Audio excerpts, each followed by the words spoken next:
one of the biggest voices in the nose to tail, animal based, eat real food movement that is now thoroughly in the zeitgeist. So much that even the government is behind it. He has been part of this, a clear clarion voice amidst all of this. He is the co-host of the Meat Mafia Podcast, and he is also the co-founder of Noble Origins. We want to bring him in here, talk about his story, how he got here, and what Noble is doing this year that he's excited about. Everyone, welcome Brett Enders to the show. Brett, get in here.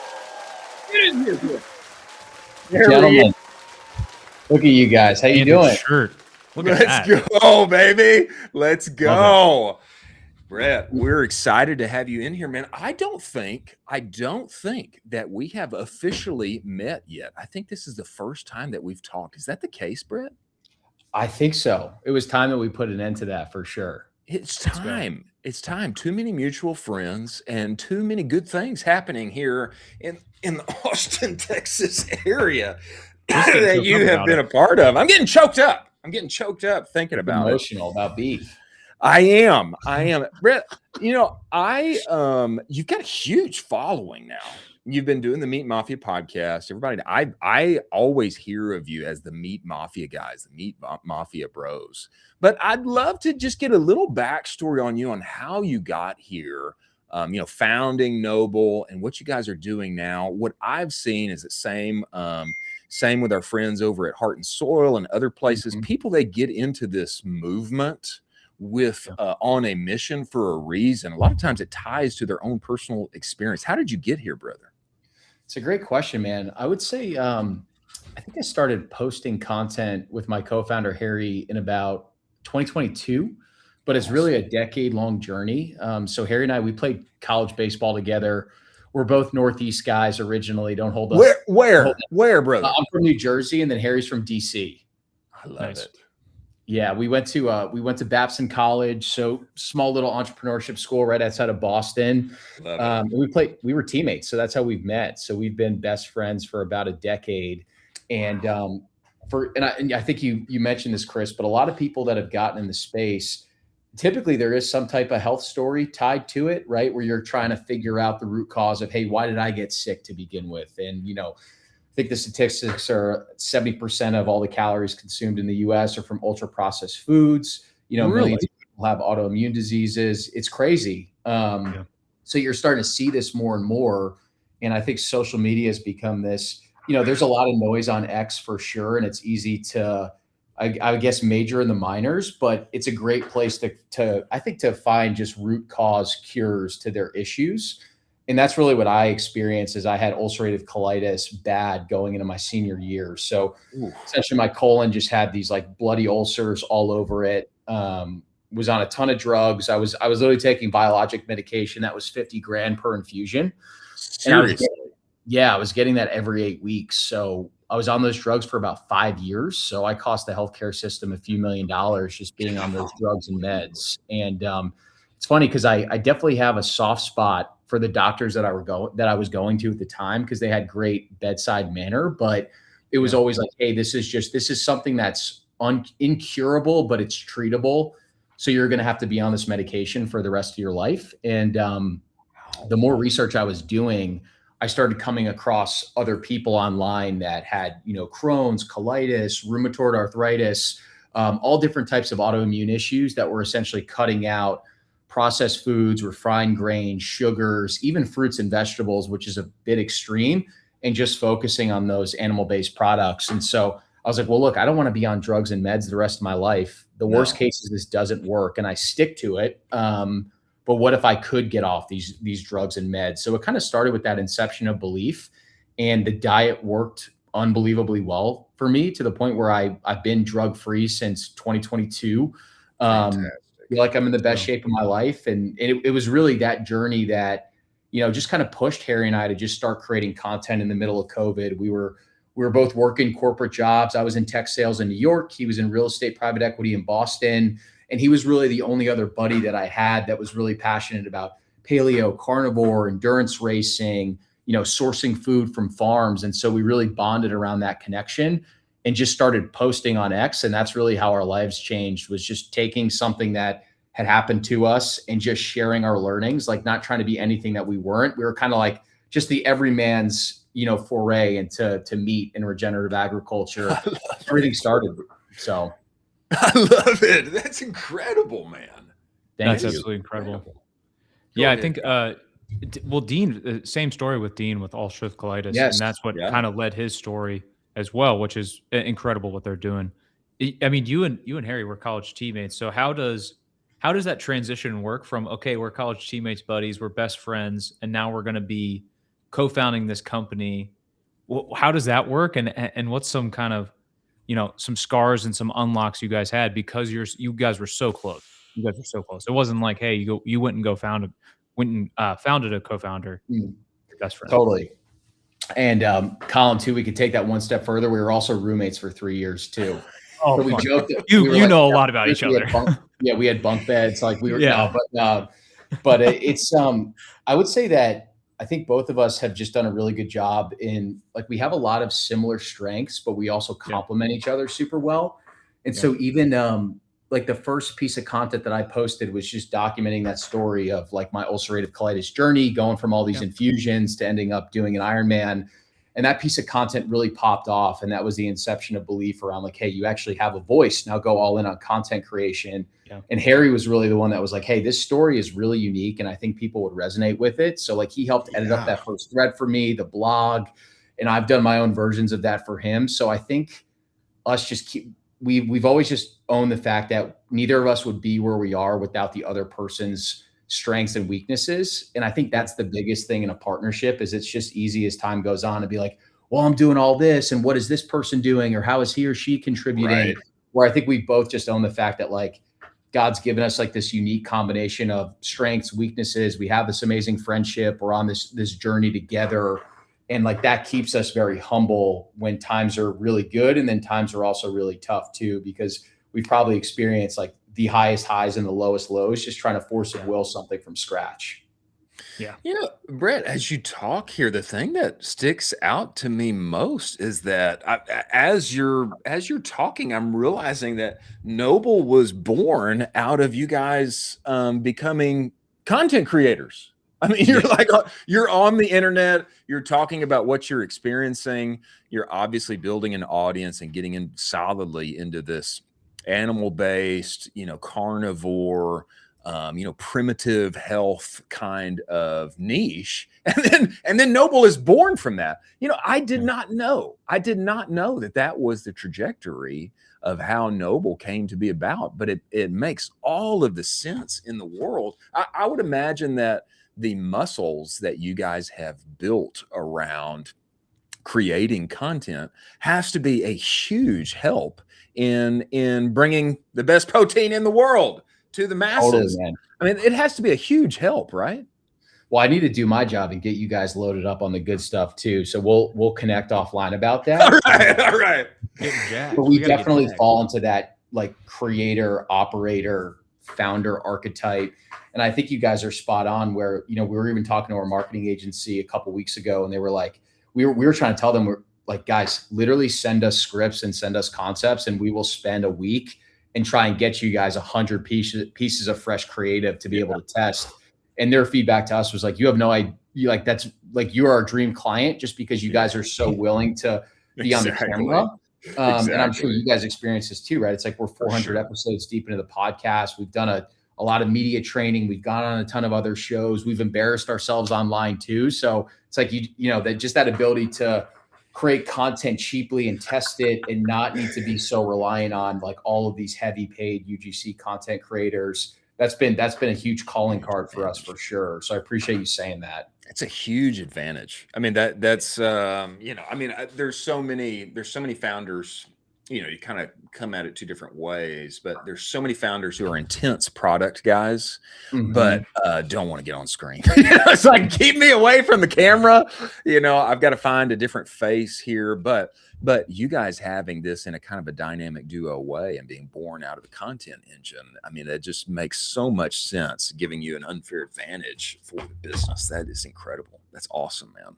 That's been great. Yeah. And I would say a big thing for us the last 6 months is you had commented on the X following, which is great because the first 2 years we really weren't running paid ads. It was primarily all organic growth and then affiliate growth through like a lot of these kind of like health and wellness influencers and content creators that we had come into contact with through the brand.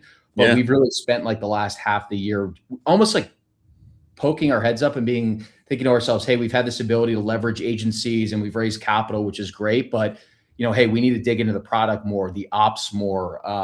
We kind of need to wear like the CFO hat a little bit too. So like partially why we've stalled content creation, and which some people might not agree with, is like we just wanted to get a little bit more proficient in our operational expertise so that we could make better hiring decisions and bring on better agency partners. You see a lot of these young brands, I feel like they kind of validate their idea on X and they'll come to me and say, hey, should we raise money or should we bootstrap? And I was like, keep building this thing out. Like, don't raise yet. Answer all the customer service tickets yourself, call on customers, dig into the Meta Ads account, create your own, first 100 pieces of content that you run paid ads behind yourself. It's going to let you hire so much better just by like, I think developing those muscles, like you guys said a couple minutes earlier. So you got to do the thing yourself, right? You got to get in there and do it and learn the lessons and make the mistakes. Then it becomes so much easier to find like this kind of person. My weaknesses here don't fit. I need this kind of person. I can tell them to avoid this and that. Operationally, that makes so much sense. Sorry, go ahead, Colin. Oh, all good. I was just going to talk a little bit about the Meat Mafia podcast. I mean, that is a huge lift. I think Chris and I can attribute to the fact that it's a massive lift for you to do that. Are you trying to use that as basically a first touch point where first customers come in and discover you? Have you seen that already shift in the business where you're saying like, hey, when we first started this, we had like 2% of customers come in through the podcast. And now as it's grown over time, first customers are coming in, it's like a 20% allocation there. Are you trying to focus on it like that? Yeah, I think that's pretty accurate. I mean, when you look at some of our subscription data, like there are customers that have purchased north of 30 times they were like the OG listeners. They probably listened to like 1,000+ hours of the podcast, that it didn't matter if it was like beef protein or we sold a meat stick or whatever the product was, they really wanted to try and get behind it. And like, thankfully they really love the protein powder too. Powerful, man. But we want to get to a point where the podcast and the brand are like, they become even more integrated where number one, we can grow the show to the point where it's going to constantly be this organic flywheel where we're willing to go behind the scenes, tell people the true nitty gritty, like the highs and the lows of building a brand. So to get people to bought in our friendship and us as human beings, but also to do it in the right way where we can actually kind of mine like 20 to 30 pieces of potentially paid ad content from an episode that we can test on Meta. That sweet spot is what we're trying to get to. Bananas. That's so nice. That's bananas. Bananas. Yeah, that's absolutely bananas. You're like a paid media marketer's dream right there. If you're saying every episode, I'm going to give you 30 new clips. And he's like, totally. Oh my gosh, this is the best guy in the world. This is great. I think everybody, and we did this early days at Bruce Bolt. It was why I pushed for a podcast so hard. But I mean, it takes work and such, but this is the genius of it, is that once you put in the work, you've got the muscles, you got the systems, et cetera, then you can mine so many organic, social, paid advertising. You can use it for so many additional things. I really dig that. Tell me on this side over here, Brett. I mean, I feel like you guys and a number of other, companies that are kind of at the forefront or riding the wave or at the crest of the zeitgeist that is happening in health right now.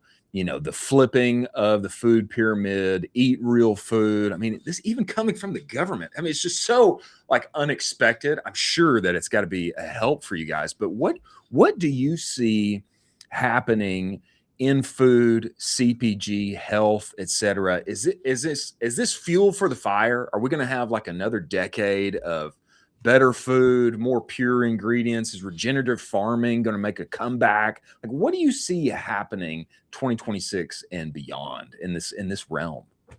It's such a good question. I mean, have you guys been to Expo West before? I've never been. I've heard about it. You guys would absolutely flourish there, and you can actually get media passes for free. I think you guys would have We got to do it. We got to do that. and you'd probably line up a year's worth of interviews just going there and meeting the founders. But I love it. it's you see but when I was walking the floor, it's like the amount of protein powders, protein bars, creatine products, creatine sodas, like just the way the category is exploding is incredible. And I think that is a bit of a top-down push where like you're seeing RFK really push this agenda towards protein and not just animal protein, but good quality animal protein. And even some of the ranchers that we used to have on the podcast maybe 3 years ago that were just starting to see an uptick in business, like they're optimizing their 3PL because they're cold shipping their beef all across the country because they're growing their own social media presences and seeing such an uptick in demand. I think what's going to be tough is just how cash poor a lot of these ranchers are. Right. But you're sitting on this amazing asset, and like for the last 30 to 40 years, there's just been this like kind of quiet consolidation of the ranching industry. So I think it might even I think maybe the future would even be seeing like a different type of model where maybe some type of like regenerative fund comes together where we can all kick in capital and potentially be able to like purchase a ranch and then have like a young operator that's proficient in those regenerative practices or a family-owned business continue to steward that, just to make it a little bit more financially viable. But even with this incredible uptick in protein and seed oil avoidance and just all of the health and wellness principles that are popping up, I still think there's still going to need to be some deviation from the norm to really make this stuff sustainable. Because at the root level, it's like we have to protect the soil, protect the cattle, and everything kind of flows out of that. And that's like it's such a huge undertaking. Yeah, Totally. that makes sense why there probably needs to be increased government involvement, et cetera, for the movement to continue to thrive and to have more products like this readily available. That's interesting. That's interesting. But I think the important thing though is that like you're seeing a resurgence, particularly of like younger ranchers, like first to second gen ranchers, that they're either getting into the space brand new or like maybe they're transitioning out of like some corporate job and establish like a passion for ranching, like Perennial Pastures in San Diego. He's the perfect example of that, where him and his wife worked at ServiceNow. He got into paleo and then started his own ranch and fundraised for that. Or you're seeing guys and gals that were formerly conventional that started seeing content around regenerative, and they're kind of reestablishing the way that they ranch and farm and the product that they create. Like things are definitely moving in the right direction. So I'm really interested to see like this conversation 5 years down the road, because there have been some massive waves in the space. Wow. Yeah. That's exciting. Could you talk us through a little bit about what you guys have going in 2026? Any new things you guys are launching? I mean, Chris and I cover this stuff all the time. And so hearing it directly from founders, how they're kind of thinking about the larger market and how they plan on executing and expanding their business. Yeah.